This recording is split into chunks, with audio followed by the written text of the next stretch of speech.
अच्छा समाज या पीढ़ियों का निर्माता। एक अच्छा अध्यापक, गुरु या आने वाली पीढ़ियों का निर्माण करने वाला ही अच्छा पालनहार होता है। बच्चा पैदा करना कोई बड़ी बात नहीं है। यदि बच्चे में संस्कार नहीं हैं तो एक अच्छे सभ्य समाज की कल्पना भी मुश्किल है। घर के अंदर सबसे पहला अध्यापक बच्चे की माँ होती है। बच्चे की नींव उसकी माँ के द्वारा डाली जाती है।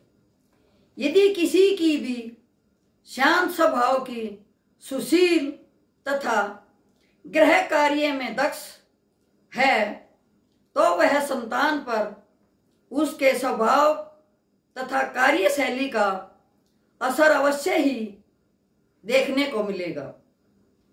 दूसरा गुरु वह होता है जहाँ जिस स्कूल में बच्चा बचपन से ही शिक्षा ग्रहण करने जाता है, उसके द्वारा जो संस्कार उस बच्चे में डाले जाते हैं वह बहुत ही ज़्यादा महत्वपूर्ण होते हैं। इसी तरह से मैं एक अध्यापक द्वारा अपने शिष्यों का भविष्य निर्माण की एक कहानी आपके सामने प्रस्तुत कर रही हूँ। एक अच्छा अध्यापक, नेक शिक्षक अपने शिष्यों को शिक्षा के साथ साथ अच्छा समाज का निर्माता भी बनाता है।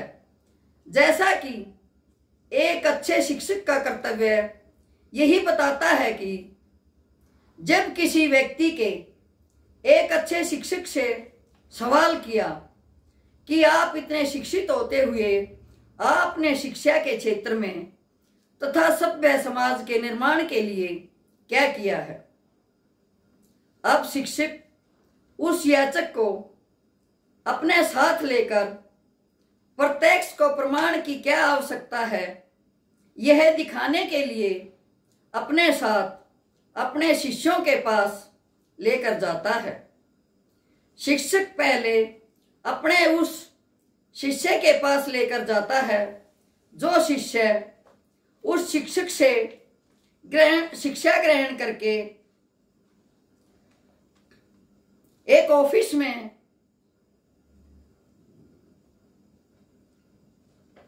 ऑफिसर के पद पर कार्यरत था।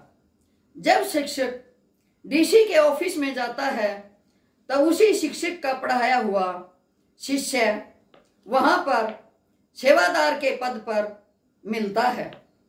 सेवादार से मिला जो कि अपने गुरु को अपने सामने पाकर इतना खुश था कि आज पता नहीं उसको क्या मिल गया। सभी को बताते, देखो ये मेरा बचपन से गुरु है जिन्होंने हमें जीवन में अच्छे संस्कार दिए हैं, नैतिकता के बारे में बताया। उसके बाद शिक्षक अपने डीसी शिष्य से मिला जो कि डीसी ने देखा कि गुरुजी मिलने आए हैं। वह अपनी कुर्सी छोड़कर खड़े हो गए और सभी कर्मचारियों को बुलाकर यह बताया कि इन्हीं गुरुजी की प्रेरणा से आज मैं इस पद पर तथा अपने कर्तव्य का पालन अच्छे ढंग से कर रहा हूँ। उस नगर में भी डीसी की सभी सराहना करते थे तथा सभी की जुबान पर एक ही बात थी कि यदि कोई ऑफिसर है तो डीसी साहब जैसा ईमानदार और कर्मठ होना चाहिए। उसके बाद शिक्षक अपने पढ़ाए हुए शिक्षक से मिलता है। वहाँ भी गांव वालों ने बताया जितना नेक इंसान यह शिक्षक है और कोई नहीं हो सकता। सभी गांव वाले उसकी इतनी तारीफ कर रहे थे कि इस शिक्षक ने तो हमारे गांव के बच्चों की तकदीर ही बदल दी। उसके बाद वह शिक्षक एक मुसलमान शिष्य के पास जाता है। वह भी गुरु को अपने द्वार पर देखकर इतना खुश होता है कि गुरु के चरण स्पर्श करके अपनी अम्मी से मिलवाता है और यह कहता है कि जो अच्छाई मेरे अंदर है वह सभी इन्हीं गुरु जी की देन है।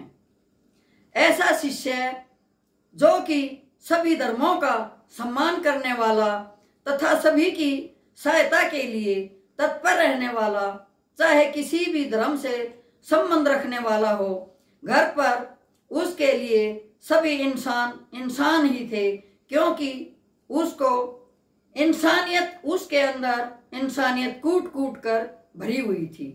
शिक्षक से प्रश्न पूछने वाला जहां जहां शिक्षक के साथ गया वहां उसे उसके शिष्य सभ्य तथा संस्कारवान मिले। अंतिम में वह एक किसान के यहाँ गया जो कि सुबह उठकर माता पिता को प्रणाम करके अपने बैलों को लेकर हल लेकर खेत में जाता, कहता चलो भाई ले राम का नाम।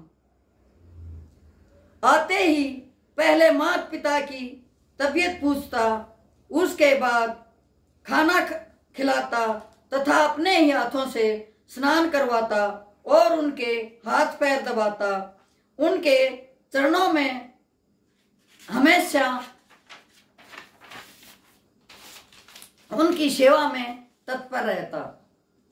जितने भी शिक्षक के शिष्य मिले वो सभी सभ्य और समाज को अच्छी शिक्षा देने वाले थे। यदि आपको ये कहानी पसंद आई हो तो इसे लाइक और सब्सक्राइब अवश्य करना। धन्यवाद।